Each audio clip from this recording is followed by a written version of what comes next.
Hi, I'm Dan Smigrod, founder of the We Get Around Network Forum. Today is Tuesday, November 14th, 2017, and we're just 4 minutes away from WGAN TV live at 5. Forgive me for that little feedback there, but that actually is a little bit of how we just make sure that the sound's working. So I've paused that picture. So please bear with me. If you're watching this on YouTube, you can just fast forward about 3 minutes and you'll get to the actual program. We are live at the moment, and forgive me, but it does take me a little bit of some steps to actually get this into the We Get Around Network forum. So I have a hard time talking and walking at the same time. So please bear with me as I go quiet. Oop, that's the wrong link. There we go.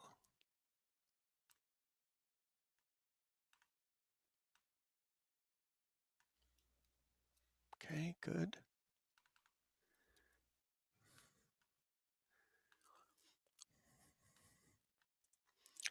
And please bear with me. I'm going to do another sound check here in the forum as we just make sure that we are live. And take me a moment and go over to the forum. Excuse me. Okay, great. And we'll actually close that window. So, hey all, I'm Dan Smigrod. I'm the founder of the We Get Around Network Forum. Today is Tuesday, November 14th, 2017. You're watching WGAN TV. We're just about 2 minutes away from the top of the hour for our program today. So excited about that. I'm going to learn about scanning a large grocery store from one of the We Get Around Network forum members, from Liz McDermott in Santa Barbara, and she's going to take us through what she learned, best practices, and workflow. We're just about 2 minutes away from that. There is just a post that just occurred in the We Get Around Network forum. If you happen to be watching this on YouTube, it's WeGetAroundNetworkForum.com. And a member has just posted that he has an opportunity to bid on a space that's 90,000 square feet and is asking both technical questions about the potential for being able to scan successfully 90,000 square feet. Typically, Matterport supports up to 10,000 square feet and 200 scans. Though that said, many members have experienced success scanning much larger spaces, and there are some techniques for doing that. So that's a really interesting discussion just started, and that's by SBL110. A member of the forum. He's also asking some pricing questions. This is obviously a large project, and there's some sense of I don't want to bid too high that I don't get it, and I don't want to bid too low that it would just be a hard job. So if you have any thoughts that might help SBL110 out in the We Get Around Network forum, please do post. So we're just about a minute away from showtime with Liz McDermott. Let me see if I can get to another window here. So, okay, great. And Liz, I'm going to take you off of mute. If you could stop sharing the screen for the moment. Okay. That would be great. I would love to stop doing that. So that we see you instead of the screen. Hold on. And forgive me, I got to put my sound back on. So. And I have to close a window to stop the feedback. There we go. Okay, good. And so Liz, you should be able to just untoggle on share screen. Okay, so right now I've got a share screen. Good. You're off of the share screen. Okay. Okay, great. So I'll give you a little countdown and we'll get started. That sounds good to you? Sure. Okay. And let's see. In 5, 4, 3. Hi all, I'm Dan Smigrod, founder of the We Get Around Network Forum. Today is Tuesday, November 14th, 2017, and you're watching WGAN TV live at 5. Our guest today is Liz. Hey, Liz. Hey, Dan. Hey, is Liz McDermott, a Matterport service provider in Solvang and Santa Barbara, California. Santa Barbara, and I missed the other location. Solvang. I'm in Santa Barbara County, so it's all kind of related. So Santa Barbara's fine. Terrific. So Liz's company is Liz G Photography. That's lizgphotography.com. And Liz has been scanning a number of grocery stores out in Santa Barbara area, and we're going to talk about that. But Liz, I thought before we actually get in and talk about scanning the grocery stores, tell me a little bit about tell me about your business. Well, my business, as most people, I've started with real estate because an agent, one of my best agents, asked me about doing Matterport because her daughter, who's an agent down in San Diego, was doing it. So that's what got me going on the Matterport. I'm a photographer. I've been doing it since 2006 as a real estate photographer. I've honestly got back in the game heavy in 2015 when the economy dumped. I kind of had to get more secure because my business was dropping off. But I'm still a photographer first. Used to photograph horses a lot, horse shows, events, horses for sale, stallions, that kind of thing. And now I mostly shoot houses. And I'm discovering that I think the value in Matterport beyond real estate is business, you know? And so I'm trying to really go after that market, you know, grocery stores, or I live in a tourist town, you know, there's just innumerable opportunities. Mm-hmm. And I've heard two kinds of photography. One is still photography, the second, Matterport. Are you doing video? I'm just now starting to do video. That's a new for me. And aerial? Yes, I do that as well. Doing that as well. So you'll be adding aerial photos and video in addition to video.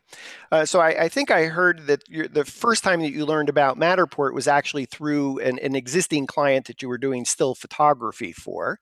That's right. So it sounds like you had your, this might have been a no-brainer for you that you had your first client already lined up even before you bought the camera. That's true. You know, it's not the first time that I heard about Matterport, but it was the first time I paid attention. When I started real estate photography, I got in with a company that did 360s, and they would kind of link together. My aesthetic, it just didn't meet my aesthetic, and I found that I just didn't really like it, the spinning around thing. So I quit doing it and I started doing stills. So when I first heard about Matterport, I didn't pay any mind to it because I thought, oh, it's another one of those things. Then when I looked at it, I'm like, oh, wow, this is different. I knew it was something special because I'd already dealt with the 360s, you know, and the kind of awkward slideshows. And so yeah, it was great. She introduced me to it, and I did start working with her right away. And how'd you end up getting your second, your third, your 10th client? Mostly word of mouth. I do pound the pavement, not as often as I should, but it's becoming now a little bit of a referral business, which is great. Who doesn't love referrals? You know, some of my business came from Matterport as an MSP. Not a ton, but some. A lot of those, it seems like one out of every 6 or 7, you know, bite. But that was a great boost in the beginning.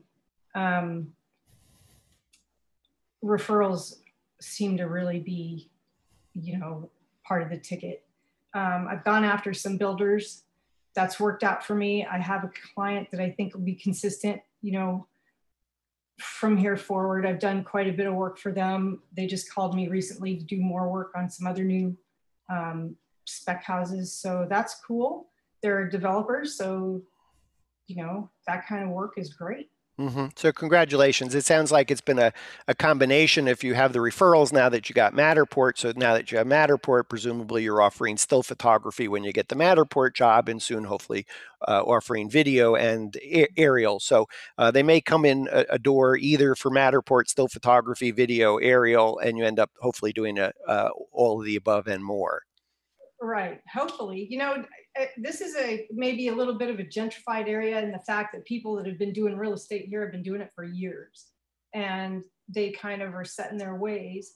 So they don't pay attention right away. It takes repeated, contact.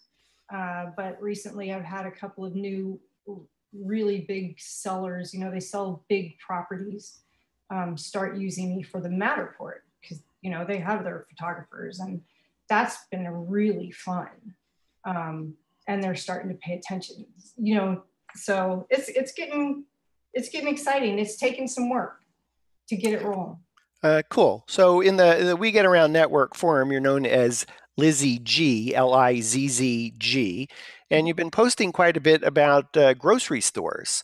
Um, Maybe give us the top line overview. How did that happen, and what have you been doing with grocery stores? All right. Well, it so happens that in this area we have a grocery store that's quite popular. It's been here since the early '60s, family-owned business.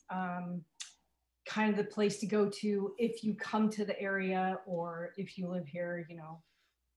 They have a lot of products that they make themselves. They've created quite a name for themselves in roasted coffees, and now they're making incredible artisan breads. So a lot of their custom-made sausages, they have a lot of products that they've made themselves and continue to make themselves. And And they have multiple locations. They do now. They started out a few years ago. They started expanding. This store here is owned privately, and it just so happens that that owner is a very tech interested man. And when I brought it to him, he'd already knew about Matterport. So it turned out to be a really good meeting, and he just went for it. So this is cool. So this is not they called you and said, "Hey Liz, we'd like a Matterport space shot of our grocery store." Tell me why you even thought about targeting a grocery store, and then maybe a little bit about how that meeting went. I'm one of those people that has a lot of great ideas rolling around in my head all the time, and I don't have enough time, perhaps, or organization to get all those things out. But the grocery store idea to me came about because I was thinking about virtual shopping. In my idea, instead of an Amazon where you are shopping, on an Amazon website, but what if you could shop as you go down the aisle and you're looking at the product and you say, click, I want that, and you put it in the, so that was kind of my thinking. And another thing that happens here is people will come here from other countries even, and when they come back, they're like, oh, I've told all my friends about, my family about this place. And I'm like, now, I present it to them. Now they can show this place to their friends and family at home, whether they're in another state or another country. So it generates even more interest for this particular market. And now that they have 3 locations, it's just a way to build on that reputation and get more interest locally and, further out. And you've now scanned all 3 locations. I have. And I'm going to guess that's like 1 million square feet or something that you've, or it felt like 1 million square feet. It felt like 1 million square feet. I did make a mistake in one of my posts. The largest grocery store was 40,000 square feet. I think I may have said 60. So I got a little excited. And the others are 10 or a little bit or over 10,000. There is a learning curve, to be certain. So you've now scanned about 60,000 plus square feet, and I imagine that you learned a lot. of like what you would do differently on scanning grocery store number 4? I've learned a lot. One of the things that I would do is make sure that you need to have creative control. And because a lot of grocery stores now are open from dark 30 to dark 30, 6 to 11 or 7 days a week, it's hard to work with them because they don't want to stop their clientele from coming in so they can do this. So you have to work with them in a way that you can get this accomplished without too much traffic. So what I worked out is to start 3 or 4 in the morning and scan through into the business hours, trying to scan the least trafficked areas last. One of the things I know you need to do when you start is there's a couple of places in these markets that are the most important, and that's where they serve their deli and their hot foods and their sandwiches and their deli cases. Their produce is a really great section, and their meat department. Those need to be stocked. Well, they're not going to be stocked at 3 in the morning, so you have to work with them to get them to stock them early enough that I can scan them without all the traffic, because those are their most popular areas. I haven't perfected that yet. You can, Matterport support can vouch for that. They've helped me with some issues, and that arose because of the traffic problem.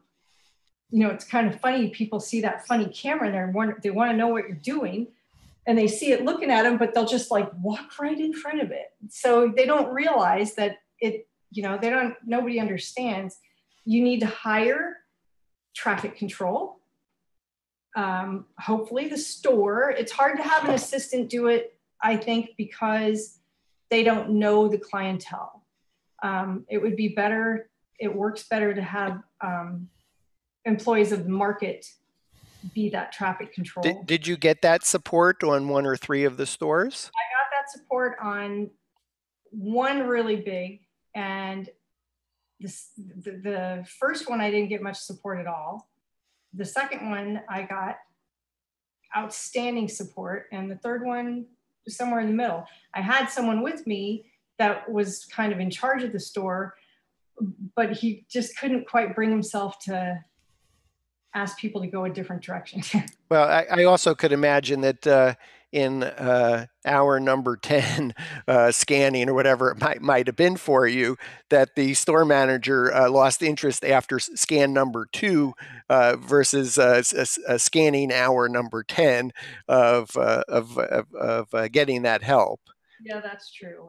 He didn't have to be with me the entire time, but I kept having to say, okay, when is this department going to be ready? Because I've got to come back to it. One of the things I learned when you do this is, with Matterport, you can leave an area and then come back to it and pick up some former scans.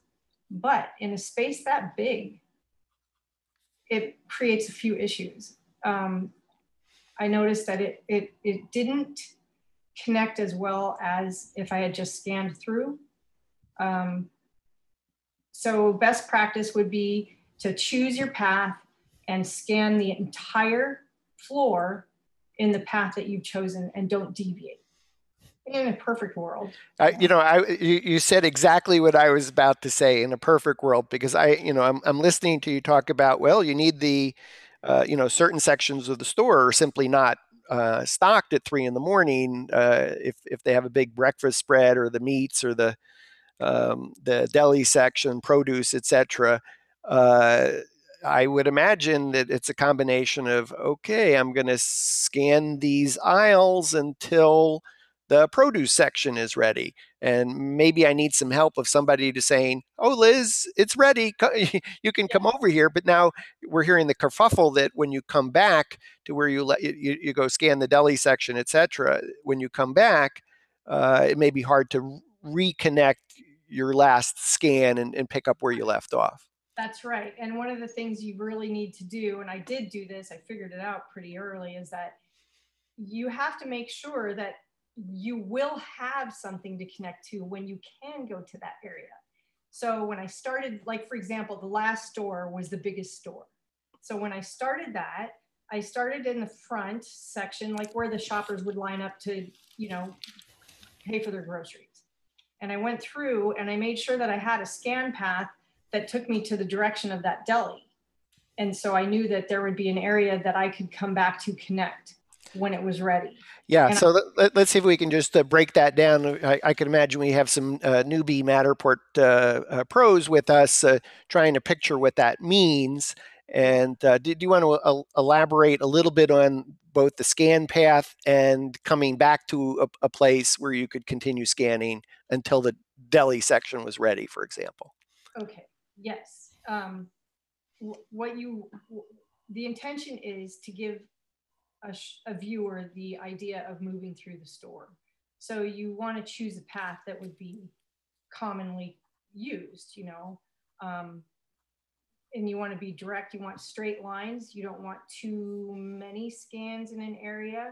So I was scanning about every 8 to 10 feet in linear. You know, I went linear. It's great because it's a grocery store. Everything's an aisle. You know, if you could do 2 scans down each aisle on either side, which would give an individual more detail with the up close and personal with the products. That would have taken twice as long, and the scan would have been twice as big.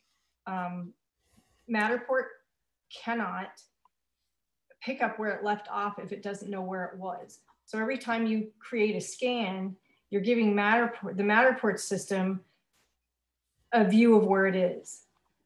The next scan you take brings it a little further. I guess it's kind of like a breadcrumb sort of a thing. You know, you drop the breadcrumbs, but you got to be able to find the last breadcrumb. Does that make sense? Oh, it makes so much sense for me. I think just to give you an example, I was scanning a very large atrium in a school, and I wanted to be able to scan outdoors. And so my breadcrumbs kind of took me through that door outside, but I had to come back to shoot that piece for whatever reason. And when I came back, that was my breadcrumb. It took me I think about 45 minutes to actually get the scan to reconnect. So I think if you really want to have the right path, and you can keep going, fantastic. If you can just keep doing it in one, but we don't live in a perfect world. I think in your case, you didn't have the let's call it the deli section, the meats, the maybe the breakfast spread or the lunch spread out, and then of course you had at some point a ton of people. So when you had a ton of people by the deli section, you couldn't be scanning there. You needed to be scanning aisles that weren't so busy. That's right. And Yeah. of course, when those sections were ready, it was getting busy. So Yeah. So share it. Do you have a tip for how you reconnect it when you have to come back? one tip for sure is choose a spot that's going to be the exact same when you come back to it. So choose an area that's some kind of a display that doesn't change. You know, they're not going to stock it more. They're not going to put something in front of it. You want to make sure that whatever spot you choose is going to be the same when you come back to it. Mm-hmm. You don't want any of the features to change.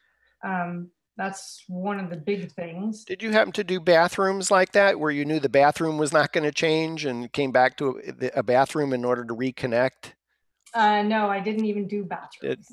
Did not do bathrooms. Okay. No, And we just did, we simply did the sales floor yeah, area. I'll give a tip that we've been successful with is sometimes when the scans won't connect, and that could even be in a space where there's trying to do a staircase and where the pattern is completely identical and there's no pictures on the wall. It's to move the Matterport camera to the lowest tripod setting, and then try to position the camera between 2 previous scans. That's not a scan that you're going to use, but it may help you reattach, and then just hide that scan in Matterport Workshop. So that's been one of the techniques of when we've gotten stuck of trying to reconnect to a place that we previously left off. I think your tip is spot on. That we do is make sure that there's an area that you can come back to where the space, the environment is not changing. Yeah, like it's static, I guess. It's a static, whether it's 3 in the morning or 6 in the morning or 9 in the morning. That particular spot you can come back to. So if you kind of left off at the deli counter, all of a sudden you're going to come back, and there's going to be a lot of things that have changed around the deli, and you might be stuck trying to reconnect the scan and continue. Right.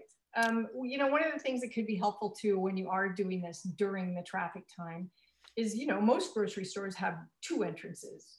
People can come and go and either enter or exit either one, usually on different sides of the frontage, the front of the store. Mm-hmm. So one of the ways to deal with the high traffic time in those important areas like the deli that I'm talking about is to redirect people to the other entrance and not have them coming in the entrance that's closest to the deli.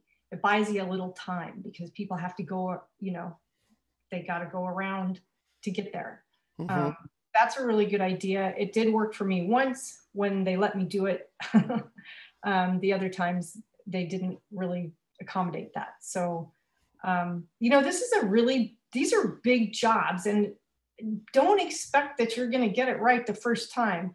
And if you're doing a grocery store, a big space like that, and there are people involved that you have to deal with, expect that you're going to be going back there once or twice because something just didn't work.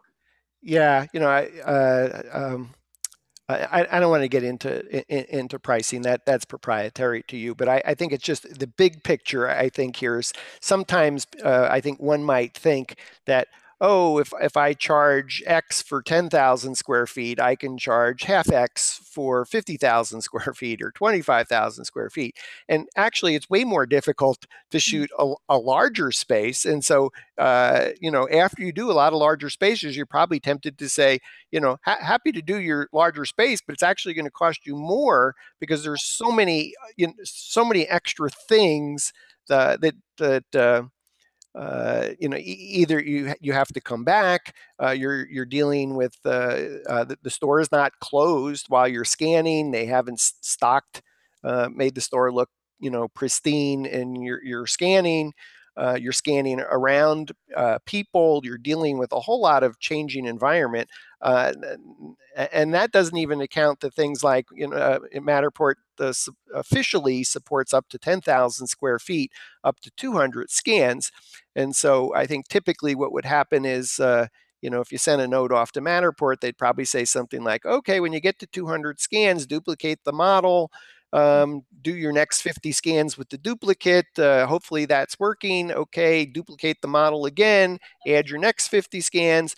And oh, by the way, after you hear Liz and I talk about this some, I think you might say, well, Liz, and I doubt you did this because a grocery store is kind of one contiguous space. But if you have an opportunity to say to the client, I may need to deliver it as 4 separate models for northwest, south, east, north, south, east, west of the store, or something else, that would probably be a little bit safer, because you could actually scan 60,000 square feet and find that either the model doesn't process, or you have some other problem as a result of this humongous space. Yeah, no, you're right. I didn't throw that out as an option, but it is one for me to remember because sometimes that might just be how it turns out. Yeah, I know we scanned a 17,500 square foot spa health club, and it was on 2 floors. And we said, we will certainly do our best to make best effort to deliver it as 1 model, but we may need to deliver it as 2, and it logically makes sense to split it up as the fitness center on the top floor and the spa on the lower level. And the client was okay with that, not super excited, and we were able to deliver the entire 17,500 square foot space is 1 model. But at least we knew when we quoted the project we had that option just in case. I think a grocery store being a wide open space, it doesn't necessarily logically say, oh, we're going to divide the store into 4 quadrants, because it's not how you experience the grocery store. Yeah. So, but it is a good idea. And now with being able to link spaces with matter tags is great. That makes all the difference in the world. So, which might have been a solution for the grocery store if you had to break it up into 4 spaces to say, okay, when you get to this wall, you'll be able to have a Matter tag that takes you to the next Matterport model, and you kind of just make a transition. And, you know, another thing too is, you know, a grocery store could choose to showcase their sections, you know, the baking aisle, or, and you could potentially, you could create individual models for those sections. So that's not a bad idea. Yeah, though I love the fact that you delivered your I want to say it turned out to be 40,000 square feet, the largest store that you did deliver it in one model, and I think a little bit later in our discussion, Liz will actually call that up and take us through the space so you can take a look at it. And I wonder what else you learned while scanning 40,000 square feet and then two smaller grocery stores as well. Well, I learned it's a great time to listen to a book on tape. You know, it's a great way to read a book. Every now and then I got to stop the book so I can really think about my next move. But it's going to be a straight 5 to 10 hours. And so you got to be ready. You got to make sure you've got, you know, enough water, enough food, whatever you need for that. You're at a grocery store. You must have enough food and water. I know, it's crazy because, you know, honestly, you go through this store and you're looking at products and you think, oh, I need that. Oh, look at that, you know. But you're not shopping. I can't really drag a little cart behind me. So anyway, it's a lot of fun, but you got to be patient. You have to be direct with the people you're working with. You really got to be careful to explain to them what this is and how it works, because they don't understand that, generally speaking, and why, you know, they have to hide from your camera, or why, you know, you have to. Let's talk a little bit about people. People, what did you learn about scanning when an environment? This is not a sound stage that you have control over. You got people walking through the grocery store. So I could imagine, Liz, that you decided that you're not going to have any people, and this was probably how you began the project, and then maybe changed over the course of the scanning. That's true. My choice, my first choice would be to have people, but have it staged, you know, which I know some of our, you know, fellow forum members have done that. They've actually staged people in their models, and I love it. That's the best idea ever. My second option was to have nobody in it. The third and least desired option is the one I got, and that's where you have people in it. Not because you don't want them in there, but because they're moving, or they're, you know, you can see their face, or, you know, I just had to work with that. Try not to get any faces in there if I could help it.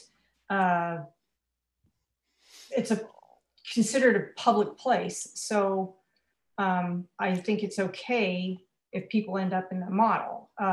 When you rotated the camera, did you make some attempt that, there's no one in this area, I'm going to have the camera face this direction, and they walked into my shot anyway? It's true. I would try to time it. You know, you forget that 10 seconds can be a really long time. And I would try when I'd see someone down an aisle and I'm like, they're going to come into this view. So I would try to scan either so that they're far enough away that you can't really tell who they are, and scan them first, which would work until you get back to the end of your scan and they're right there because they've come down the aisle.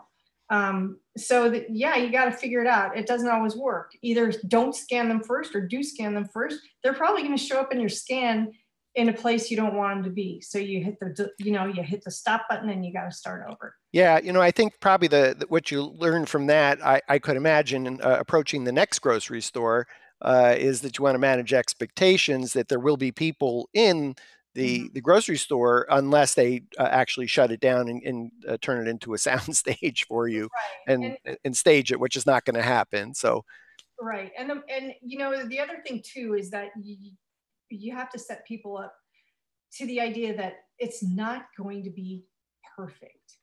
There are going to be some anomalies in this giant grocery store scan, because it's the nature of the beast. You know, with all of those things that you can't control, there are going to be some results that you might not have expected. Yeah. Hey, if you're just tuning in, I'm Dan Smigrod. I'm the founder of the We Get Around Network Forum. Today is Tuesday, November 14th, 2017. You're watching WGAN TV live at 5, and our guest today is Liz McDermott. Liz is in Santa Barbara, photographer. Liz G Photography, lizgphotography.com. And Liz has scanned 3 grocery stores, one that's 40,000 square feet and 2 that were above 10,000 square feet each. I think so far, Liz, I'm up to about lessons learned 25. I'm making notes as you go through here. This is like fantastic. Probably not fantastic to you that you had to like learn how to shoot a grocery store on the fly, but you obviously learned a whole lot. Um, what other tips do you have, or what you would do differently on grocery store number 4? Well, one of the tips, and I did do it differently on grocery store number 2 and 3. Grocery stores tend to have a lot of what they call shippers that are in the aisle.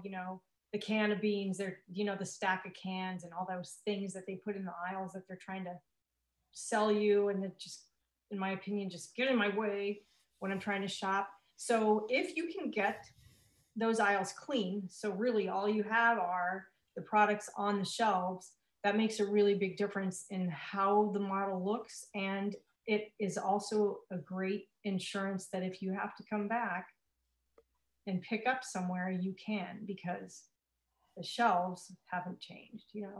That's something to keep in mind. On the first one that I did, I was desperate to reconnect in an area. It was another day that I came back, and I was just desperate, and I could not get it to connect no matter what. And like you said, 45 minutes it took you. I think it took me a better part of 45 minutes. And so what had happened is some of the displays had changed. Oh my gosh. I know. And so what I finally did to try and get it to connect was created windows where those things that had changed were. So like the end of an aisle, there was a new shipper and there was a new other thing. And I'm like, oh, that's not good. That's great. So you trimmed your space with the window so that outdoors things move, and therefore maybe you could just. Yeah, I was hoping that if I trimmed as a window, Matterport would stop trying to connect to those items that were there. It actually did get me through, and then I removed the windows later. But fantastic. That is awesome. I don't know if that would work every time, but by then I was so desperate. I was desperate. I really wanted to accomplish this. Well, I think part of the reason you were successful with that, Liz, never mind, grit or perseverance. Since in your previous life you did do 360 photography, you had some sense that things need to have common points to stitch together successfully. So I think you were realizing, you say, oh, well, it's going to have trouble stitching the images together because there's not commonality between the images from when you shot the day before to the time you shot today because somebody changed your environment. Right. So I think that kind of speaks to if you understand a little bit about how the Matterport camera captures and connects and stitches images together, then when you're on site, you can apply what it is that you know about the camera to say, I understand. There's no common points to stitch that end cap that just wasn't there yesterday, and all of a sudden, poof, or woof, here it is today. Yeah. I try to explain to people that what Matterport does first is it's mapping the features of the space, and it's creating a mesh map and then it's laying the photograph over the top of that, which blows my mind. I have no idea how they do that. It's called magic. Yeah, it's magic. But that's how it does it. It's not just taking a flat photograph. It is actually creating a space. So you need to make sure that it can pick up that feature that it saw last. So the window idea was the last thing I could think of, finally came to me. I'm like, okay. And that did work. it's not perfect over there, but it did get us through. Well, you mentioned mesh. What did that sounds like a whole topic in itself. So, what did you learn about mesh while scanning a grocery store? Um, you know, I can't really say I learned much about it during the grocery store scanning, but in the post-production, I learned a lot about it because you can see the results of people being in my models or moving in my models creates funny little pieces of mesh because the camera is trying to connect that person to, say, the wall over here. So there's this weird, I call them artifacts. I don't know what you call them, but Our artifact sounds great, and yeah, it's kind of like it's hard to explain to anyone. But if you're a Matterport, pro, and you've ever shot, and you go, well, wow, what was that just flew by? I don't quite know what that was. It wasn't. It's kind of like an iceberg, a clear right. iceberg floating in space that just kind of went by. Well, that's the mesh, and then the question is, well, what caused that effect, and how do I solve that going forward? So Yeah. what are some of the things that you feel caused some of the artifacts in your models, and then what did you either do, or what did you do, and were you successful in doing that? Well, what I finally did was enlisted the help of Matterport support, and they actually were able to go in there and remove some of those iceberg artifacts. But what happens when they do that is you can't use your original scan. You know, it's not your original scan. They've created something different. It works, but it's not the original scan. So I guess this would bring up the point is if you scanned the space and then you started creating snapshots and your starting point and some matter tags, and in the meantime you send it off to Matterport, and they were kind enough to go, wow, this is a cool space, Liz. We haven't seen a grocery store, 60,000 square feet. We're happy to help you. But then they send you back the reprocessed model, and you go, whoa, it's a new URL. Whoa, what happened to my snapshots and to my matter tags and I see you nodding your head there up and down. Is that kind of Yeah. what happened? It did to a degree, yes, because I had done snapshots. I hadn't matter tagged yet, but So the tip there is probably don't start doing your matter tags and snapshots until the model is done yeah, processing, and you're not going to resubmit it or ask Matterport for some help. yeah, and it takes some time to review a 30 or 40,000 square foot model. I mean, you literally have to go through the entire space, as a virtual shopper. Did you happen to look at it in virtual reality, and what would that matter in terms of seeing these icebergs, or no, different animal? That's a good question. I have tried some virtual reality. I'm pretty on the low end of the, tech scale. So I have a cardboard, and that's about the extent of my, VR so far.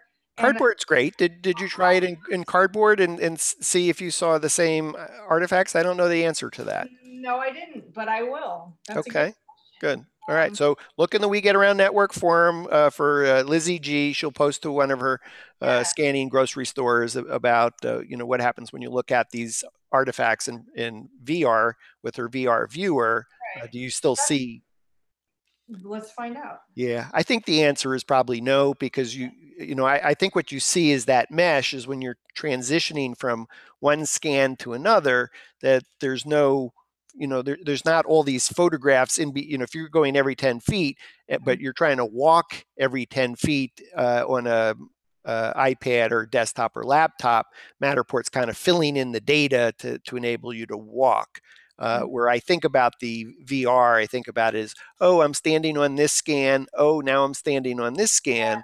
So in core VR, I would imagine that you don't notice any artifacts. I think Matterport is now sunset its custom VR solution. And I imagine when it was filling in the blanks in virtual reality in custom VR, that you would see the artifacts for exactly the same reason. So it'd be good to know if you actually come up with a different answer on that, Liz. But I I'll think look into that. One of the things that also can create mesh issues, those artifact issues, are, I think at the time they had some big football beer display, and it had like, the cardboard arch and some other things that don't exactly connect to anything else. They sort of are, I guess I'd say they kind of hang out Yeah. in the space. Those kinds of things could cause a little bit of trouble. If there's like things sticking out of the display, so it's not just, a walled geometric shape. I'm trying to remember what there was. There were footballs, little blow up things, those kind of started to create a little bit of a problem in certain areas. Not always, but be aware of, for example, I'll use this as an example. It's not a grocery store, but a tall flower vase sitting on a table in a Matterport scan can create a problem because the camera's trying to connect that tall floral display to something else in that room that it must be built to.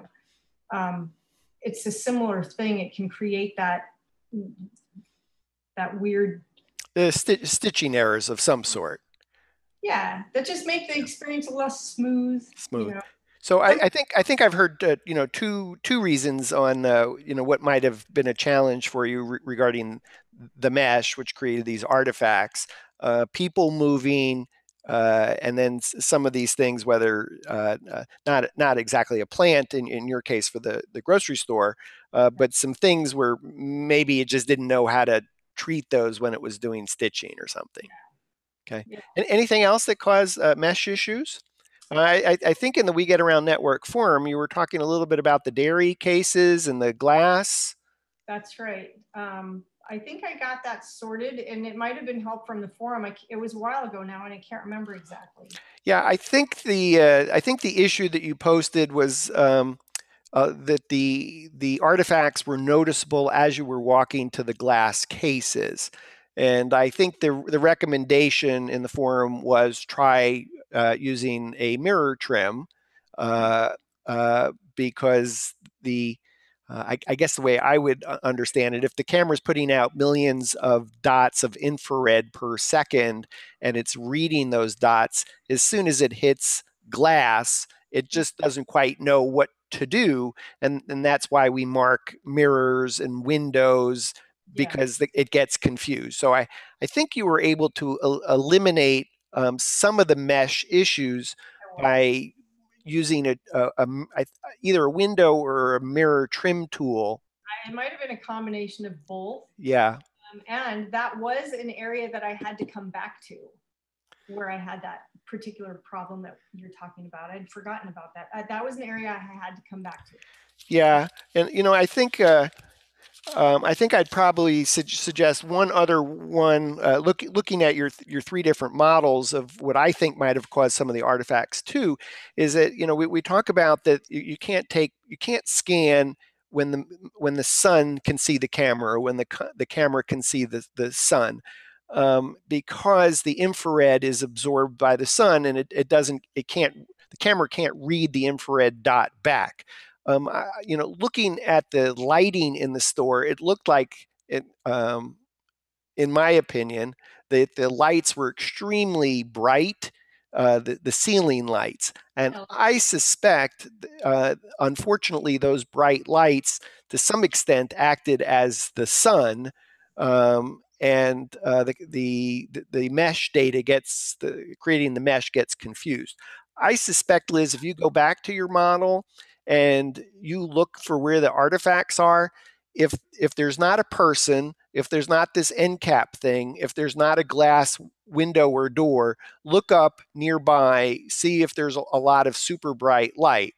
And I don't have an answer. If that's the case, and that's what's causing the problem, I don't have an answer for that, because presently you can only trim, to the side. You can't, trim a sunlight in a room, or a window, or a bright light in the ceiling. So I don't know what the answer would be. I think that it is like you said, it is what it is, and you just have to, maybe the lesson learned there is manage the client's expectations. Because if you know that if it's the bright light is going to cause that problem, forgive me, Liz, I'm making notes as we go along with what you're saying here. That I think we're up to tip number 34, or lessons lessons learned. Um, that you're going to have some, it's not perfect, and it is what it is, and in one sense it's magic and it's very exciting, but if you're going to look at every little thing, there's going to be things that somebody's not going to be happy about, so you might as well tell them up front to say, uh, you know, um, in fact, I'll ask if this is a tip that you would give, because I think it's one that I would give. Let's see, I'm going to lose my train of thought on it, which is uh, managing clients' expectations around things like, oh, you have very bright lights here. The camera's going to have trouble with that. Here's what we think what will happen. And it's not the end of the world. And maybe you or I might notice it, but frankly, and anyone else that's walking through the tour, it's and oh, by the way, we can't, at least today, we presently can't Photoshop a Matterport Spaces 3D tour. So I think that's probably that other lesson, which is the store manager really needs to understand. If there's a mop and a broom and a waste can in the image while you're scanning, it's going to be there, and he can't remove it. He or she can't remove that after the fact. Yeah, you can't make it go away. Another tip, and I'm not even doing this yet, but I would say that it is a really good idea to have a cap with your logo on it and a vest, because I always need pockets, some kind of a vest or a light jacket, something that you could wear while you're working that has your logo on the back of it, has your business name and and business cards. People ask you what you're doing all the time. So it's probably a really good way to get more business. Did that happen for you, or you missed out on this one? I didn't exactly miss out. I did have some people say, call me, here's my card, or, and I am still working on connecting with some of those people. Terrific. So a little bit in the midst of this, a little bit business development tip.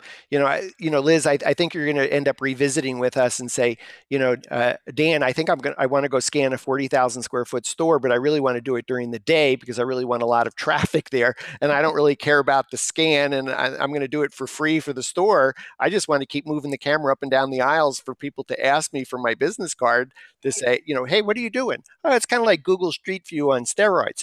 Wow, that's cool. I have a retail store. Could you scan my space? Sure. Do you have a business card? So now I can see your business development is now going to involve scanning of spaces that have lots of people. It potentially could. I mean, because oftentimes if people are truly interested, I'll stop what I'm doing and I'll say, do you want to see what it is? And I'll show them. I'll show them what I'm building. I'll show it to them because, well, probably because I'm just like that. But I think it's a good idea, Yeah. Why don't you call up either your favorite model or your least favorite model, and share that with us and talk us through one while you're. All right. Well, I've only queued up 3, but yeah. But you can talk about either what you liked best about this particular one or what you liked least about this one. Right. And while you're doing the setting up for the share screen, Liz, why don't you go ahead and do that? I think I would add another tip, because Liz mentioned reprocessing the model a number of times, and you so want to share the model with your client as soon as possible. But if you share the model with your client today and then it's reprocessed tomorrow, and you share the link with them again, now you got a second link and then a third link and a fourth link, and I noticed that Liz is using WP3D Models WordPress plugin to create her tour. what I would consider an essential tool. And one of the great things about WP3D models is once you give the WP3D models created link to a client, you can keep substituting the next generation of the grocery store and the next generation of the grocery store model and the next generation. And for the client's purposes, the URL is not changing. So you can be doing work in the background even while you're being able to get something off quickly to a client. I think that's probably a little learning. I'll write that down as 37 as WP3. Yeah, that's a good tip. That's absolutely true. WP3D models are phenomenal, and it's such an edge to not have to say, oh, this is a new link and this, and I utilize that capability. Because your models got reprocessed a number of times by Matterport as you were asking them for help. Yeah, that's true. So this is the one that, this is the biggest space. And this one presented some mesh issues. Some of them are still there. Nothing you can do about it. Some of them aren't. This is the one you scanned first. This is the one I scanned last, to be honest. Okay, so you scanned the largest one last. I want to say, Liz, is the good news is I'm sure the client didn't, order 3 up front on day 1 of the meeting. Probably gave you the smallest store first and said, let's see what you come back with. But I'm going to guess that the client loved it enough to say, let's do the other stores. Right. Now, my son's probably using internet as well as myself. Might be a little slow. Okay. I'll go shut him down if it's a problem. This model is still waiting for more input from the store owner. And I don't like this here. Go away. Why is that? I don't normally have that. So this is the monster size model. Now, forgive me, I usually do this on my iPad. So I'm going to try to use my desktop. See, here's a grocery cart, for example. Let me see if I can hang on with the internet. I don't think we were working right. Okay. So I think even in a perfect world, we do these interactive television programs, and we're just limited to the bandwidth that we have. And so sometimes things can just move a little bit slow or herky-jerky. So we won't spend too much time showing you the model. Yeah, we won't spend too much time going through the model because it can be a little bit herky-jerky with sharing the internet for the TV program as well as trying to screen share showing a 3-dimensional model. So I see what you mean. Yeah. It's all falling apart on us. Yeah.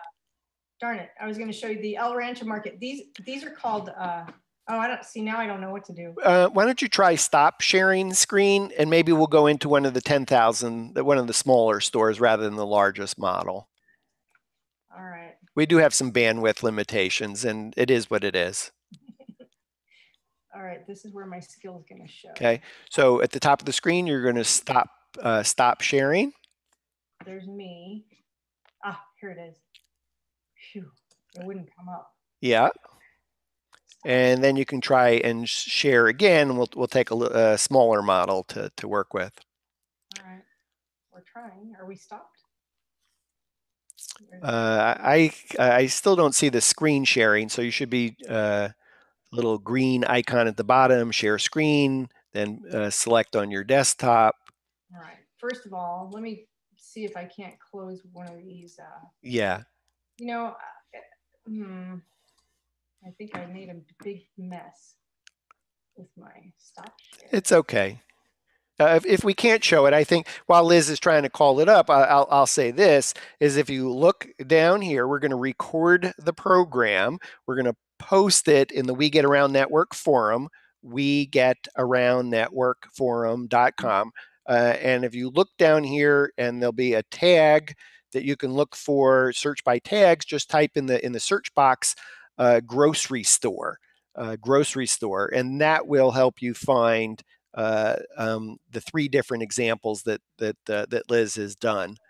I think it's just completely frozen up on me. I'm sorry. That's okay. Let me make one try. Let me see if I can call it up on my end, Liz.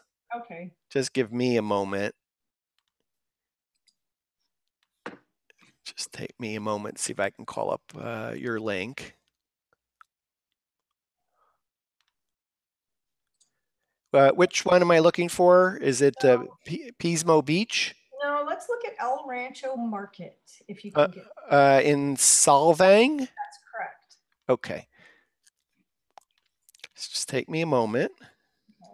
I can't even get out of my. Okay. I think I actually can share it. I do have a pretty fast internet connection in our home. In fact, I happen to be originating the show from a corner of our living room today. And what was I going to say?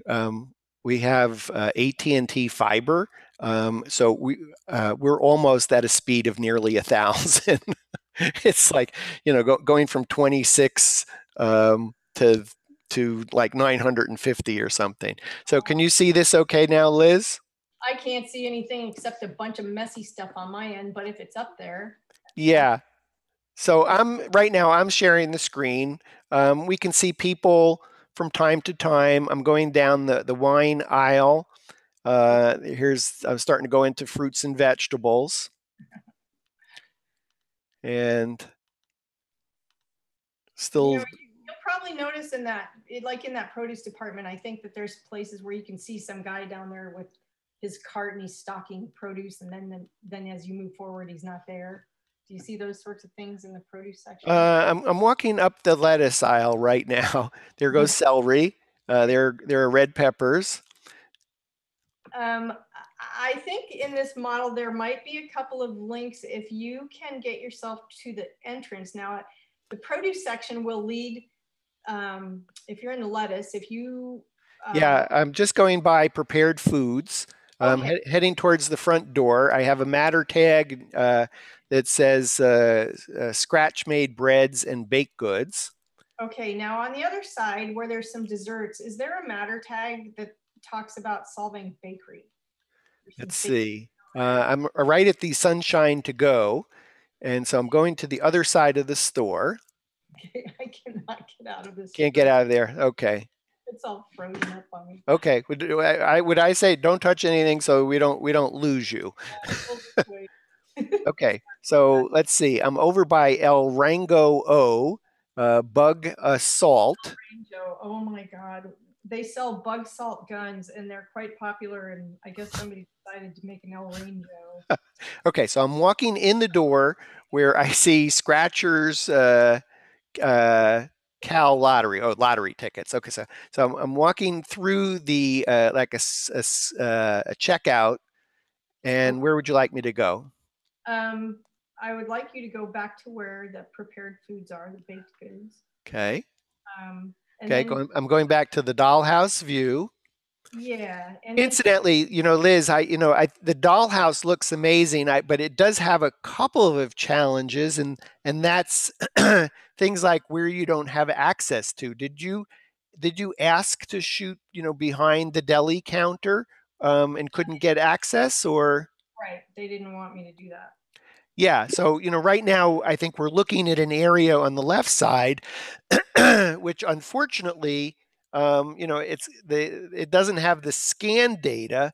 In fact, I'll fly in so we can see what it looks like. And there's the behind the deli counter, and I think that I'm going to make a note of that because I'm going to give that tip is to say, if you can get permission to scan where there are workers. And then I think you can manage the expectation of the client to say, we won't let people walk behind the deli, but it'll just make the dollhouse view look nicer. Yeah. Okay, so I'm in the deli section. Where do you want me to go? Okay, so there's toward the entrance, there's some desserts that are across from those breads. And there should be.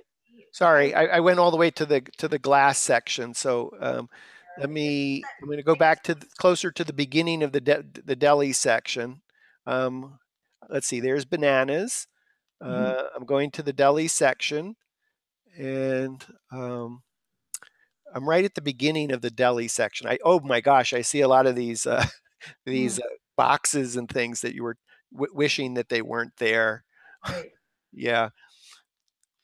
And the deli counter is on my left. The bread's on my right. Okay, so if I remember, there should be a tag, a matter tag on the left, that says something about Solvang Bakery, and I think there's a link that would take you to the Solvang Bakery. Huh. Okay. If it's not there, maybe we've removed. Yeah, I saw them in some models. Let me see if I can go to Dollhouse View and just pick out a matter tag and, so, sorry, flying into the model here. Oh, I see the tags on the other side of the store, so I'm probably in the wrong place. Maybe. Okay, here's it says fresh deli salads are made to order sandwiches, sandwich made bread and baked goods. And then here's one, El Rancho take and bake pizzas made fresh every day. All right. And then here is Sunshine to Go. So special treats from the bakery. Oh, and here's one on a person here. Fresh deli salad and made to order sandwiches. So did you end up putting any interactive rich media matter tags, any video click to get from one side of the store to the other? No, I didn't. I haven't done that yet. We're working on right now. This store makes videos that they put up on TV screens around the store that talk about your coffee and how they make this and how they make that. And I was just explaining to the owner that those could be embedded in matter tags in the store. And he went, oh. So I'm working on getting that going. But I think in order to do that, they need to be, maybe needs a YouTube channel or Vimeo or something so that we can put those videos in. Yeah, Liz, if it was me and the client didn't have a YouTube channel or a Vimeo channel, I would be all over that about posting that on my YouTube channel so that we would get the benefit of the search engine optimization for people that were looking for El Rancho Market Solvang in California on my YouTube channel. So, if they went and put 10 videos and each of those videos had, 1,000 views over time, there you go, 10,000 views counting towards the Liz G Photography YouTube channel. And your client will be extremely happy because they don't want to figure out how to do YouTube or Vimeo or something else. That's right. So that's on my plate. It's one of the next things I'm going to try and get accomplished. I have limited time to accomplish all of my goals, but I'm working on it. Okay. So I think I'm at the point where I want to go back and actually read your list, unless you're dying that you got some other things that you wanted to talk about, either from a workflow standpoint, things you learned, things you would do differently. No, I'll just add one more thing. On the biggest store, the store manager actually gave me a map of the store, so that you'd look at a layout of the store in the aisles and where everything was, like a little schematic. And boy, was that really helpful. And that really was helpful in planning my path and knowing where the areas were that were going to be, the problematic spots like the deli and what have you. I don't understand, because I could imagine that you could walk through the store and go, oh, this is going to be a problem. I mean, why did you need to look at the piece of paper? Well, because the store is a little more than an hour away. And I was familiar, I've been to the store, so I'm familiar with it, but it was really helpful for me to just look at this little schematic and make a plan. I couldn't, unless I had walked through that entire store, making my, plan of action, there was no other way to do it. So that little floor plan that he gave me, or schematic, was really helpful to me. It just helped me plan out the path I wanted to take. So if you're just tuning in, I'm Dan Smigrod. I'm founder of the We Get Around Network Forum. Today is Tuesday, November 14th, 2017. You're watching WGAN-TV live at 5. Our guest today, Liz G. McDermott. That's Liz G Photography, lizgphotography.com. And Liz has scanned 3 grocery stores, almost probably exceeding 60, maybe 75,000 square feet in Santa Barbara, California area. And she's been giving us some of her lessons learned some of her workflows, some tips, best practices. And Liz, if you don't mind, I thought what I'd do at this point is I'm just going to read through your list Okay. of what I learned today visiting with you. And then if you feel like we've missed something, and otherwise we'll close out the show with lessons learned. One, creative control. You really need to be in control of your environment. If you're not, you're going to have challenges. If you're shooting a very large space, Liz scanned the large grocery store starting at 3 or 4 in the morning, so that there would be fewer people while she was scanning. That did create some challenges because the deli sections, the salad bars, etc., are not set up. So that kind of moves into you got to plan your scanning path so that you've not only created a way to get to the deli counter, but that you can then get back to scanning someplace else in a low traffic area. um, and you got to make sure that you leaving yourself places where you can kind of reattach to kind of come back to, and then be able to go back to perhaps the deli section once everything is set up. But you do have this challenge: is there's some time between when the food's beautiful and when people come and make it impossible to scan. So if you can get the store manager to agree to put out the food earlier when it's likely to be fewer people, then you at least have a shot at getting the deli section looking nice without having a lot of people that you're trying to scan around and then have challenges. Think about choosing your path. And Liz, and you can stop me at any time, if there's something you want to embellish or correct. Choose your path. This is not a random thing. You got to be really logical about which part of the store you're going to scan when, because you have to anticipate when you're going to have a lot of people in a certain area, when you're going to have food that's out and displayed, when you can get there. It would be nice to have an assistant that can help maybe shoo people away politely. And ideally, the store is responsible for that, not you or not your assistant, so that they're the ones that are kind of. Oh, in fact, let me take it off screen sharing there. So that that if there's a possibility of helping shoo people out of the frame politely, that the store is doing that instead of you or a team member. You might begin perhaps at the front of the store at the very beginning when there's no cashiers in order to get through the front of the store. I mean, I guess that's probably one of those harder places in the store. Maybe, Liz, you can give some, the top 3 hardest places in a grocery store that you got to really plan around. You may need to be prepared to hide some scans when you do the reattachment. In a perfect world, you do one contiguous scan. The world's not perfect. Scanning a grocery store, it's unlikely that you're going to have the grocery store be 100% for you with it perfectly staged. Good luck if you get that. Please let us know, and then please let us know your technique Yeah. for having the store stop selling and for staging it beautifully for you for 10 hours, maybe 5 or 10 hours. Try to do straight lines when you're going down the aisle. While it might be nice, as Liz pointed out, to have 2 paths down the aisle so you can stare at the products on the shelf. If it takes you 5 or 10 hours to scan with one scan going down the aisle, you got to figure it's going to take you twice as long. And good luck on your pricing if you're now, essentially scanning the store twice, pretty much twice, in terms of how to figure out pricing.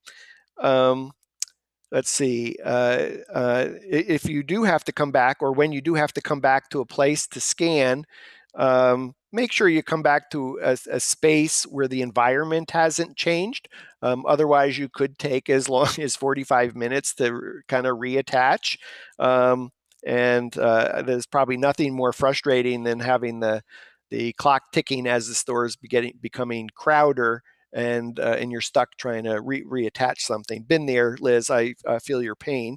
If there are two entrances at the front of the store, and there probably are, see if you can get the manager to agree to have people just come in one entrance that day and exit one entrance, so that maybe you have a little bit easier time getting one side of the store while that side is closed for traffic, or at least the entrance exit. I would say always be sensitive about not blocking any fire exits. So you might be redirecting traffic, but you're not making the store inaccessible. You're going to have, no matter what you do in a grocery store, you're going to have people. And I think some of the tips that I heard Liz talk about is if the person is far away from you, that sounds like a perfect time to scan. If they're very close to you, and you don't have the option of having them move, let's see, you might decide where you're going to scan first. So maybe you can get them while they're standing still so that their body is not deformed, or maybe scan where you know they're not, and maybe you have a shot that they're not going to end up in your shot. That one I think is really pretty hard, no matter, unless they're going to close the store for you, and unless you're going to be committed to doubling the amount of time that it takes you to scan by waiting for people to go away or for shooing people away. You will have people in a grocery store. We talked a little bit about that.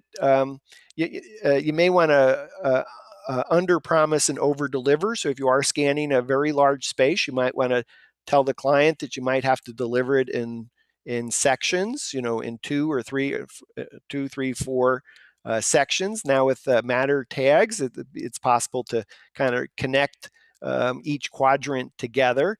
If you are scanning 200, if you're scanning 40,000 square feet, know that Matterport promises that they will support you of up to 10,000 square feet, up to 200 scans. And so, and while many of us in the forum have scanned very large spaces, obviously including Liz, you can run into some problems.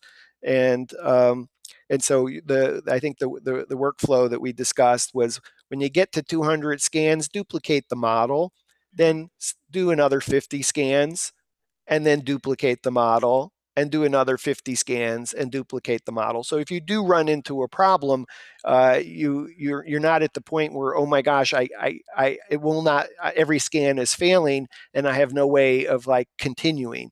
At least if you had to figure out something creative of delivering it as sections, this process of duplicating the model, adding 50 scans would get you there. And I think Matterport would probably concur on that technique as well. Yeah, I was going to say I might be an overscanner, but the big grocery store took 285 scans.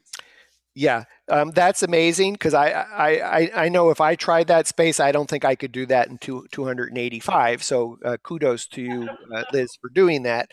I think if you have the opportunity to ask the store manager to scan behind the deli section, you might have to be wearing some special clothes and wash up, etc. But all you want to do is make the dollhouse look the best possible, and hide those scans. I think Liz tried that in her grocery stores, but was not able to get back there. And so when you take a look at the actual scans, you'll see some black areas, and that's caused by not being able to get permission to scan in some spaces. Who knows, Liz? Maybe after the store manager takes another store owner takes a look at it, they'll give you permission.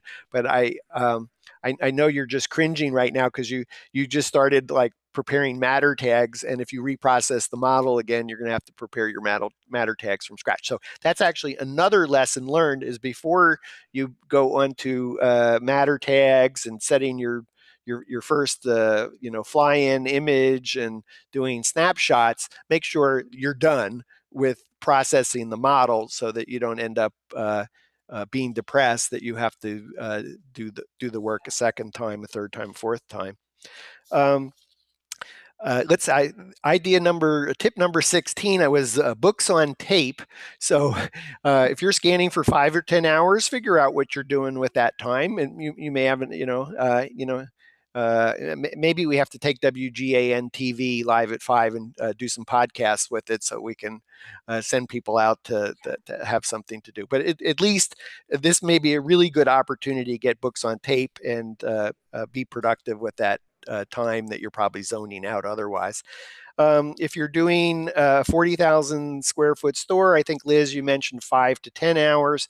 I think, my rule of thumb is probably an hour for every 1,000 square feet.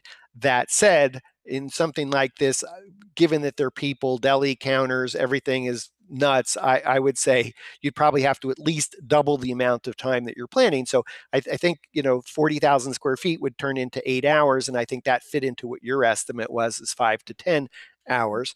I think that actually led into quoting. I think sometimes what we talked about is people think that, oh, it's a much larger space, I should be discounting. And if I'm charging X for 10,000 square feet, maybe I should charge half of X because I'm doing 40,000 square feet or whatever the number is. And I would just caution you, this is like, it's really hard. Liz, was this hard? Yeah, it's hard, and it's an investment in time. It is a time investment. It's you really have to take that into consideration. And it's not only just getting it scanned, it's all the post. They're huge jobs. I mean, don't underestimate the value of what you're doing or the amount of time. If you think it's going to take 5 hours, it's going to take 10. If you think it's going to take 10, it's going to take 20. I mean, just on a project like this, just figure whatever you think it's going to take, double it. Yep. That's yep. maybe exaggerating a little bit, but no, Liz, I don't think that's exaggeration at all. I think the temptation is to think because you're shooting twice or 4 times or 5 times or 10 times that your rate should be a fraction. And frankly, I think the rate should be higher. I think you go shoot a 10,000 square foot house, and if you normally shoot that, pick a number. We would take 10 hours. You probably shoot it in 5. If you shoot it in 5, that 10,000 square feet of an empty house that nobody's walking through the space is way different than 10,000 square feet in a grocery store where the food's not put out, the people are walking through your shot. You don't have control over the environment. Charge a premium for it. Plus, you have the business risk that you're taking, that you may not even be able to deliver. A full size, 40,000 square feet in one model. So, I think that's without asking you pricing, I'm sure that there's some lessons learned here about how you might quote, differently, going forward with another client. Well, I think that these types of jobs, I would quote an hourly fee and a square foot and per square foot. I think that this would be a good project for charging by the hour and the square foot. So something to consider is it ain't like any other space. A warehouse is different because the space is empty. Grocery store the grocery store's got people. I think we talked about be direct and explain to your client that there are some issues, either that may need to be delivered as multiple models, artifacts. I think it's really interesting in terms of the issues in a grocery store. I think Liz ran into some artifacts for multiple reasons. One is I want to say the glass cases for the dairy section. So a reminder maybe to use a mirror tool, something a little bit different because the glass is reflecting and the camera doesn't know what to do with that. You had some end cap issues, things that are just kind of odd. Certainly makes it hard to come back to scan a space because the environment's changing. But you may want to use the trim tools. Liz explained in one way of how she was able to reattach, to come back to a space and successfully reattach after probably pulling your hair out for nearly 45 minutes by using a trim tool to help kind of fool the camera to help it successfully stitch. We talked about the people. managing expectations, not going to be perfect. Shippers in the aisle, all those boxes and stuff. Again, as you all know, you can't Photoshop after the fact. So just try and manage expectations of the client. If they don't want something in, they don't want trash cans, whatever. And that's hard because you're probably the stager going through the space as well. We did talk a little bit about being desperate to reconnect. And so I think if you're late to this video, you got to go back and listen to probably a 10-minute discussion just on how to reconnect and how to plan for reconnecting. Let's see. We talked about the window trim. The artifacts with the mesh can be caused with people moving. I know you got some of the artifacts corrected with the help of Matterport support. I think for the rest of us, we really can't count on that. I think Liz was probably breaking some new ground by doing supermarkets. Matterport was probably particularly excited to see, and was probably really interested in having a computer vision engineer spend some time trying to clean up these artifacts for Liz. Gratis, but I'm just not sure that the rest of us can keep submitting models to do that. So part of that is planning to say, how do you use your trim tool? How do you not have people moving? And I think one of those lessons we learned was about perhaps the lighting. The bright light might act as a sun, and that could be causing some problems too. You may have to come back and reshoot spaces. So if you've only if you were going to budget for this job for 5 hours and Liz tell you to budget 10 hours, and what happens if you have to come back because after you've processed that you have some problem. So that's something to take into account. I think in Liz's case, particularly where one of the stores was an hour away, and I think part of this also is probably you want to have a really great demo of something that nobody else is doing. And so Liz has three grocery stores to her credit, and I think you're every time you scan, you're learning something. And I think Liz learned a whole lot by scanning 3 grocery stores. So how valuable is that learning lesson that maybe you're not getting as much money as you might like for that first grocery store or the first 3 grocery stores that you scan, but the lessons you've learned from that, and then to be able to have a model to be able to say to someone else who has a complex space, I know how to shoot stuff that's complex. And that's probably going to become, that much more important as there become more Matterport service providers, and those that are new at it are willing to do it for free for samples or do it for underpriced, and just to get the client logo and maybe to get some experience. And they're likely to have a failure by starting out on a very large space and just be totally overwhelmed. So I think a lot learned there. Let's see. We're talking about the mesh issues, the glass. Sometimes it's hard to come back. Manage clients' expectations, the bright light. I'm just trying to read my notes here. I love this. First, if you're scanning 10,000 square feet, it's a long day. So it really would probably be helpful to have a jacket that has, as Liz described, that has lots of pockets.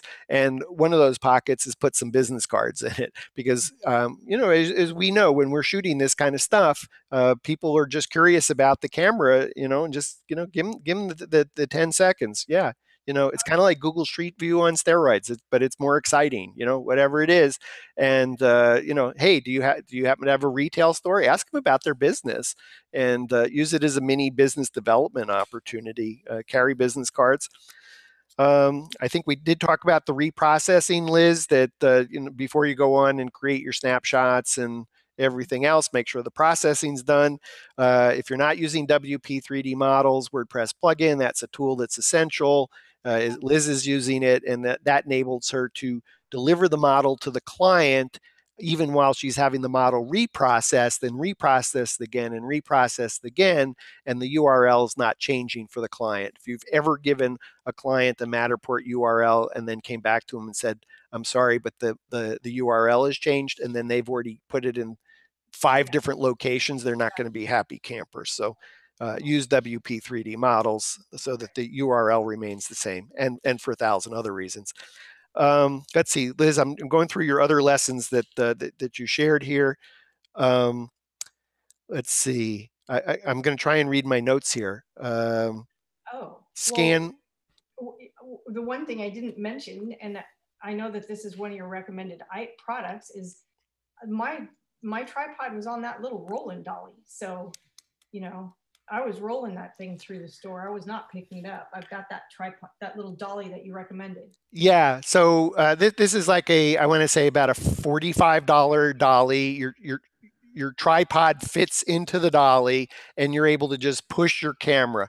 Thank you for bringing that up, because I can't even imagine. Here you have a totally flat space. It's Yep. it's all one level, and if you're picking up the camera, Liz, you could cancel your gym membership because you'd be picking up the camera for 5 or 10 hours and getting quite a workout, or just pushing the camera on the trolley. So if you're wondering what Liz is looking for, if you go to the Weekend Around Network forum, and I think one of the tabs in a box off to the right, it says buy gear. If you look at the shopping list, you go into tripods, you'll find this tripod that I've recommended to people that are like Liz, that are scanning spaces like this. Yeah. Anything else to add on that tripod, Liz? Um, well, I would recommend, and this is new to me, but it's completely amazing. Manfrotto makes geared tripod heads. And I recently started using there's a small one, I think it's called a 410. It has 3 different levers, if you will, that you can make micro adjustments with. And I've discovered that it takes me infinitely less time to level my camera when I need to. Mm-hmm. And it's perfect every time. And anyway, I was using a plate with the little levelers on it. Yeah. And it takes a while to get it right. And if you don't remember to tighten those things up, sometimes they get really loose. Not the middle part that you're adjusting, but the other parts that hold it together. A geared head, it's a game changer, in my opinion. Liz, maybe you could post that in your grocery store discussion, and maybe do a screen grab and a link to that for that Manfrotto head. Okay. I would add to that, because you brought something up there, is make sure the camera's tight. You scan for 5 or 10 hours, and the camera's going around and around. It tends to, things loosen up, and you don't want to have, boom, your camera fall off your tripod because you hadn't made sure that the clamp was secure to the tripod and that the camera was secure to the clamp. Yeah, and that's a good point too. And so this head that I'm using has a really nice mounting plate, or a foot that fits into, and you tighten it down. But on the underneath, I always carry a quarter with me, so that I can turn it over sometimes and tighten the foot to the camera, and then pop it back into the tripod mount. Yeah, great tip. I tell you, it's nothing like having the right gear for the right project. And so in this case, having the dolly and that head, I think, probably made all the difference for you. When you're adding, video tags, adding video matter tags, rich matter tags, probably the key here is to do the matter tags after you know that you're not reprocessing the model again, because it is a lot of work. Liz, did you get caught in that, starting to do matter tags and then realize you had to reprocess the model? Yes. Yes, it's happened to all of us. It's amazing if you start creating snapshots and highlight reel and matter tags, and then Matterport sends you back another model that you've reprocessed, or you talk to the client and there's something that you can fix, and they want it fixed, and all of a sudden you reprocess the model. You got to start over from scratch on all those things that you did in Matterport Workshop. Yeah, and that takes time, you know. Yeah. And then I think the last thing that I wrote down, Liz, is actually number 41 out of the list of things that you went over today. 42 if you add your 42 if we add the tripod. 43 if we add the head that you're talking to, is if your client has a map or a schematic that can help you plan in advance, so you can go mentally, okay, the deli section is going to get swapped out, or the fresh flour is going to change, or is the meat section. What about the produce section? So that you kind of you have a plan, that it's not a random thing that you think about scanning. That you really have thought about what is your plan, so that you can minimize the amount of time in order to be successful.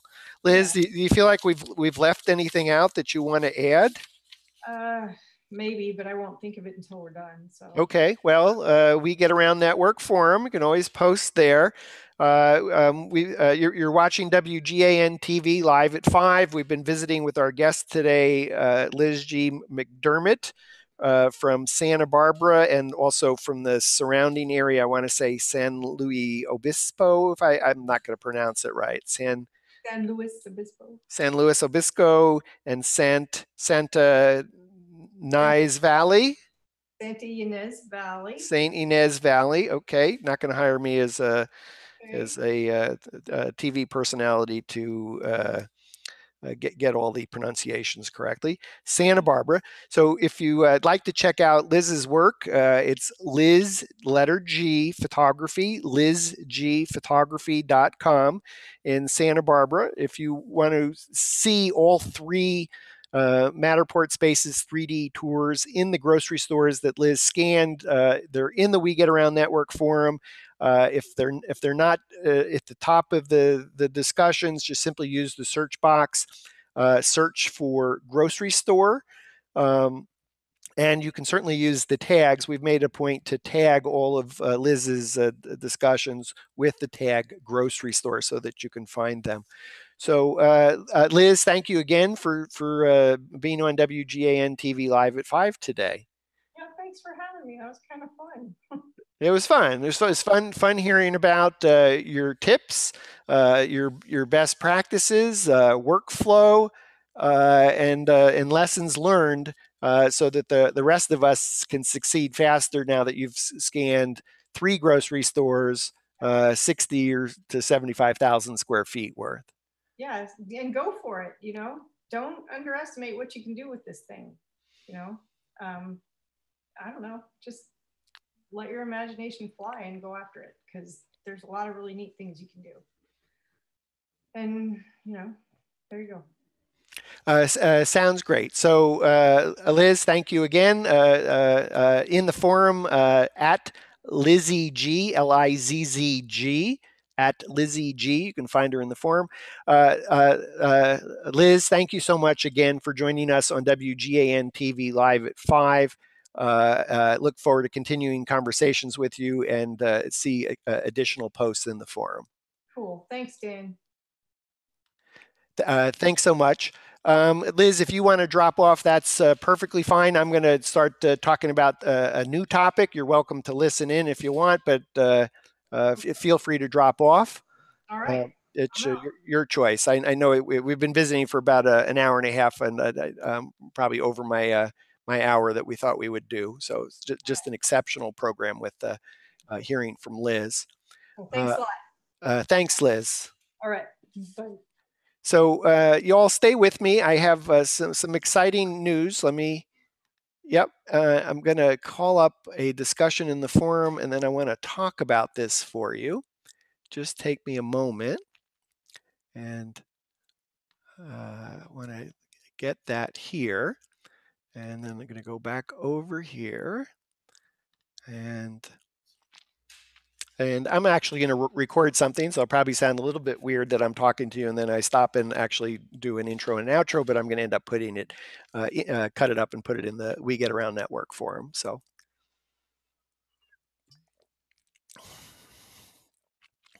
5, 4, 3. Hi, I'm Dan Smigrod, founder of the We Get Around Network Forum. Today is Tuesday, November 14th, 2017, and you're watching WGAN TV. I wanted to tell you about a great new member benefit we've just introduced for We Get Around Network Basic Standard and Premium members. Just launched it today. The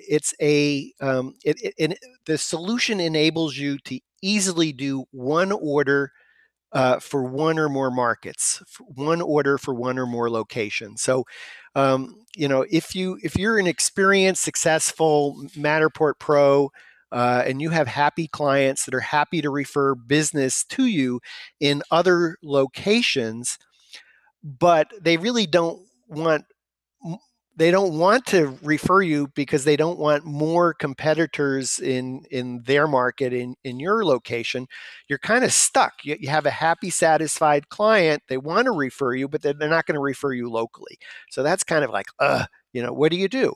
And what I would suggest is leverage your trusted client relationships to scale your business when clients are reluctant to tell their competitors about you. And how are you going to do that? Offer one order of one or more locations anywhere. So if you think about the power of the following three things. First, you're a Matterport Pro. You have trusted client relations. You know how to price your services. You know how to price Matterport, still photography, video, aerial, Google Street View, and other visual storytelling solutions. So you've been doing this for a while, and now imagine that we have offering basic standard and premium members a map that you can embed on your website, and it has your name. So let's say your business name is, let's pick Lee Photography, for example. Your business is, let's say Lee 3D Tour Photography. So the map is automatically going to be generated so that it is the Lee 3D Tour Photography Network, and every pin location on the map. So if you were looking at the We Get Around Network Find a Matterport Pro map, you know that map either has public-facing profiles for basic, standard, and premium members, the green, blue, and purple pins, or there are red pins, and those red pins are forum members. And it actually says, please contact us, because we actually know who those people are that haven't joined as a basic, standard, or premium member. Now imagine that the map is named, in this example, Lee 3D Tour Photography Network, one order, one or more locations, and that you can find Matterport photographers, Google Street View photographers, hopefully soon one and the same, video, drone photography, still photography.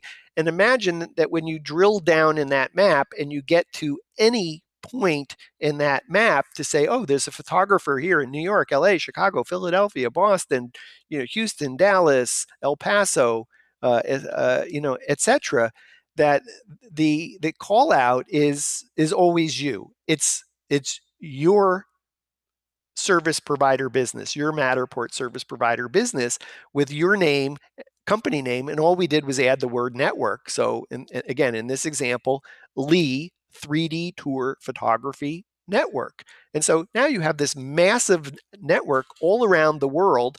And when you click on the pin, it actually tells you where that pin's located. In the example that I put in the We Get Around Network forum, I'm looking at Rapid City, South Dakota, Columbia, Connecticut, Lafayette, Louisiana, Escondido, California, and then it says, please contact us.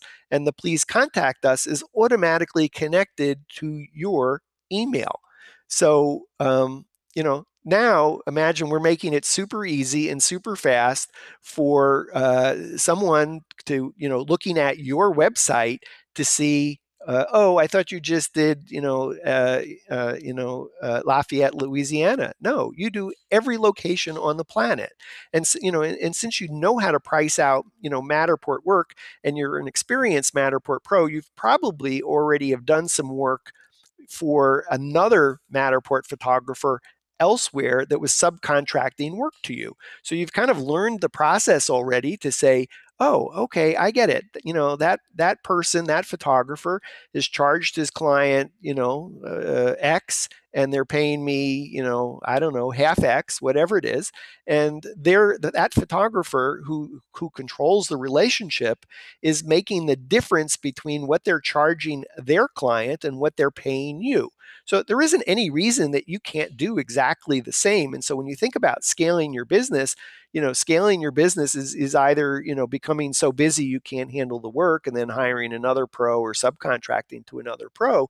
Or what I'm suggesting is think about representing the entire planet. And so, so when anyone comes to your website and you've embedded this map that is customized with your company name and your contact info, that people are contacting you for cities elsewhere. Think about, what used to be for like an FTD florist, that, somebody wanted flowers, they would call the local, florist and place an order for elsewhere. And that florist was making the difference between what they charged you and what they paid that florist in another city. So yeah, this is a little bit hard to kind of get your hands around, to kind of understand this. But just because you are one person with one camera in one location doesn't mean that you couldn't take an order for any market or many markets. And what you have going for you is a seasoned Matterport service provider is that you have trusted relationships with clients who would be happy to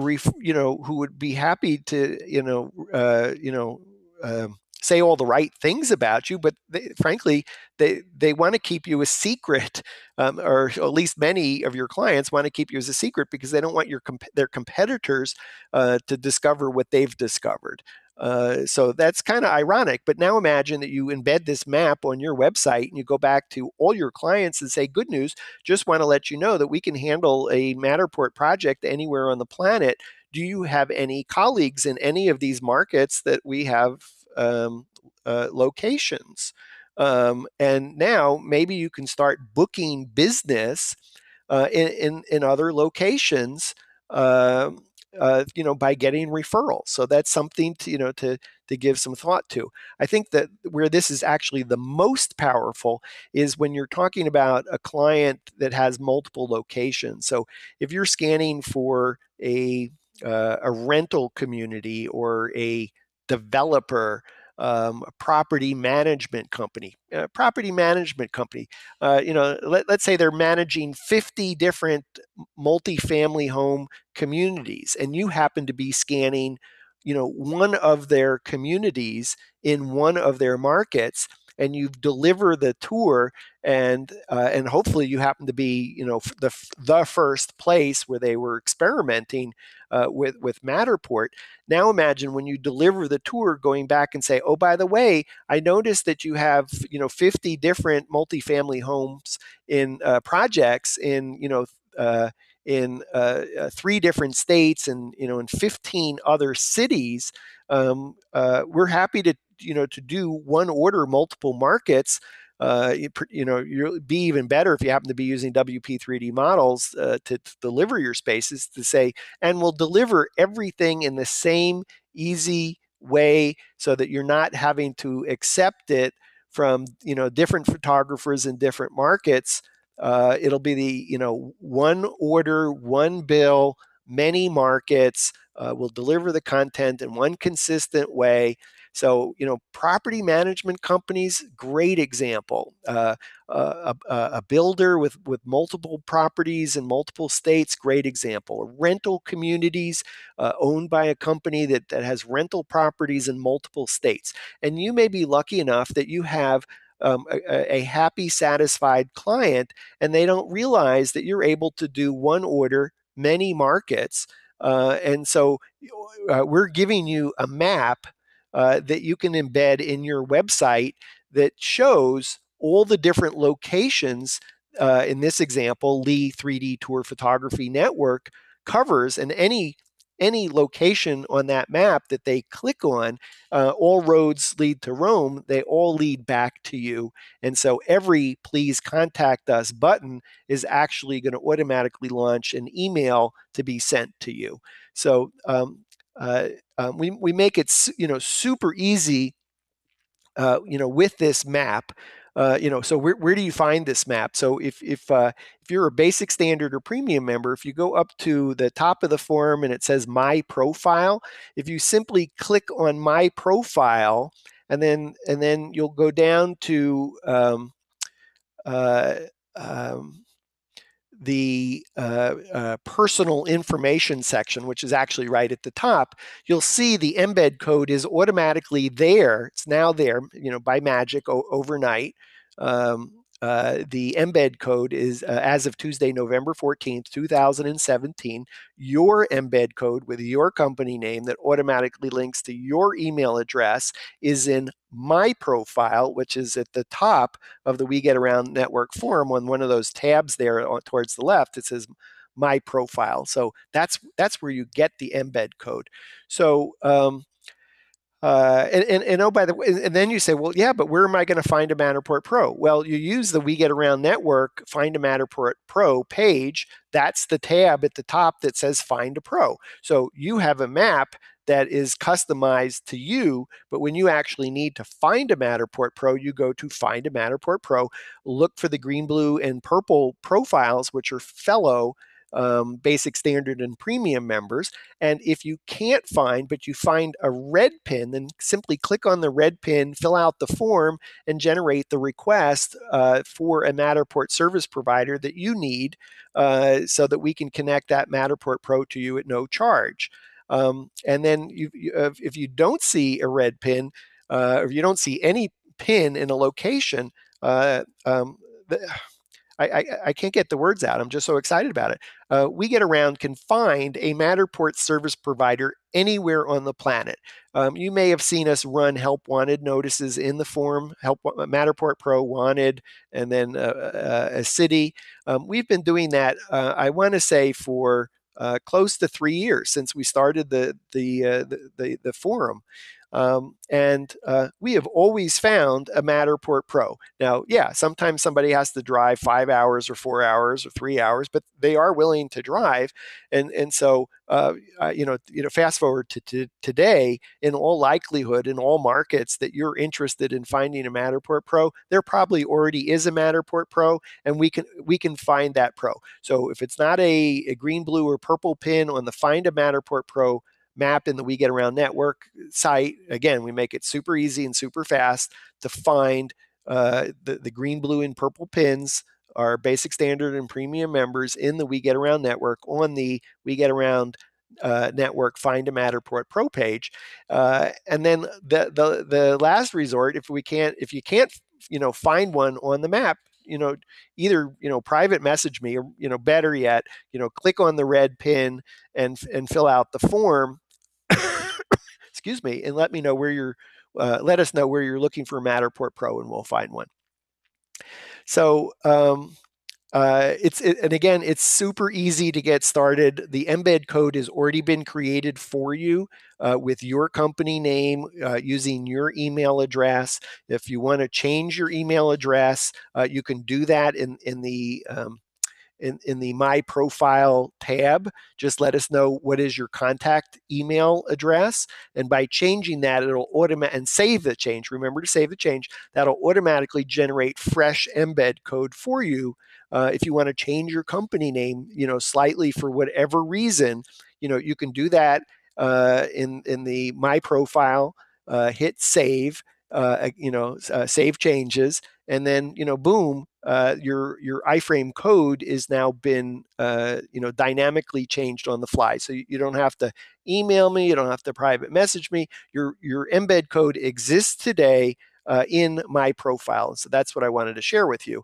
I also, just wanted to add, some other things. You know, you might say, well, I do Matterport, but I don't do aerial and I don't do drone. Let's figure it out, because if you're not doing aerial, you probably should be talking to a local aerial photographer, videographer, drone photographer, drone pilot, whatever in your market, so that you can pair up and collaborate. But it's the same thing in any other market. You don't need to sell aerial. To do it personally in order to be able to offer that service, across the United States or around the globe.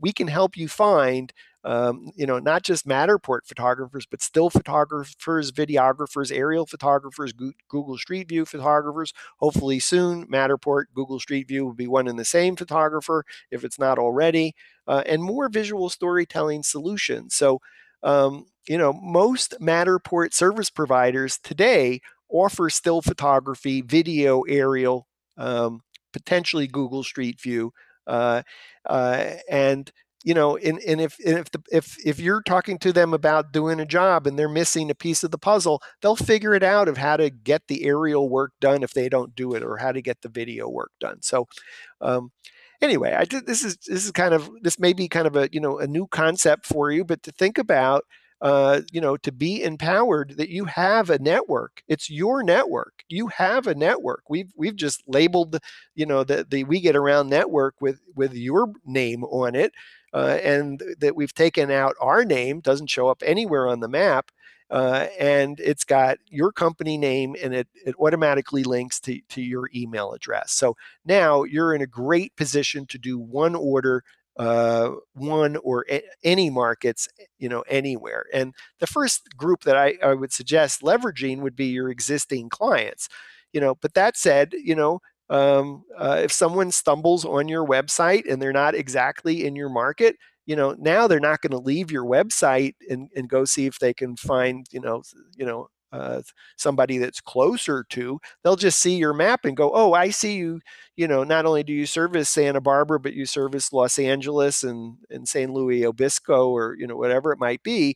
And so you have this large geographic area, within a metropolitan area, and you can service the entire, and you don't necessarily have to, go drive 3 hours to shoot that space. You'll engage another Matterport pro to do it, but you'll keep the business. We have many Matterport service providers, some that just are looking for one Matterport Pro, some that are looking for multiple Matterport Pros. And, they are Matterport Pros, but frankly, they make a much bigger, better living by reselling your services. And you know that because you probably have been engaged by one or more Matterport service providers in other locations, and they ask for a lower price because they're trying to make the spread and make it work for you and make it work for them and make it work for the client. And so you have a lot that you've learned. Now I'm suggesting, why not do it yourself? And we're trying to give you the tools to do that. If you're in a small market offering one order for one or more markets, this may be especially true to help you succeed faster. You just may not even have the potential in a very tiny, you have the passion for Matterport, you have the passion for scanning, but just the upside may not be there. You may have, homes that sell for $130,000, $100,000, maybe $250,000. And, there's just not a lot of margin there. But now imagine that you're offering, Matterport scans in, New York, LA, Philadelphia, Washington, London, Paris. There's properties that are selling for $1 million, $2 million, $5 million, more, and the margin is there. I know some would, probably beg to differ on that, but the point is that you can, be the one-stop shopping for one or many locations around, across the United States, around the globe. And I just suggest that may be a much bigger business opportunity for you, but it was tremendously helpful for you to be a Matterport service provider, to learn the business, to understand the business, so that you can give direction to other photographers in other markets about exactly how you want it scanned and how you want it delivered to your collaborator account, join your account as a collaborator. So if you've never thought of doing this, again, imagine you got trusted clients. Make it obvious that you offer Matterport anywhere, to help your clients, to help your prospects, know this. Not enough just to put it, on the site that you can help them anywhere. Put a map on your website and show them. So this is another membership benefit for We Get Around Network Basic and Standard and Premium members.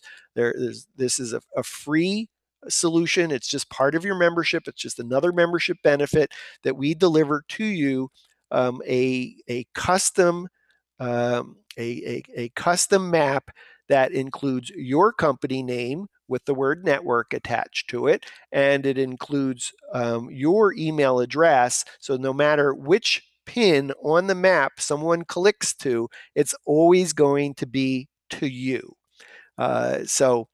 Again, where do you get the embed code for We Get Around Network Basic, Standard, and Premium members?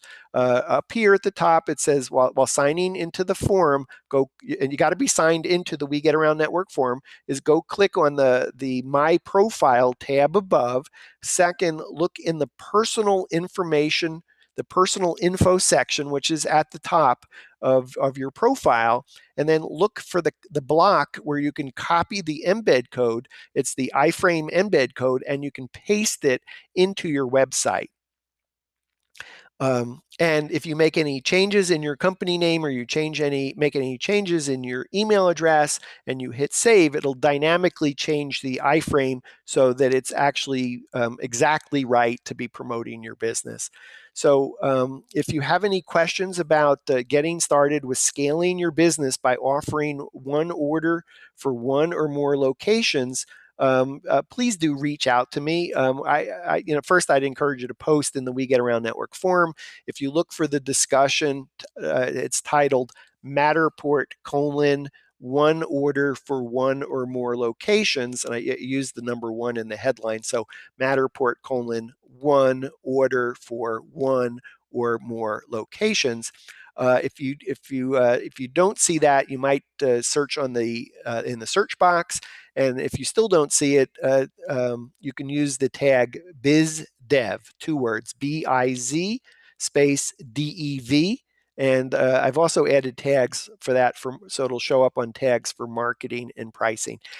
Anyway, I'm just super excited to help empower you to do one order, to accept orders for one or more locations. I think this is a powerful way to scale your business, to succeed faster, and I'm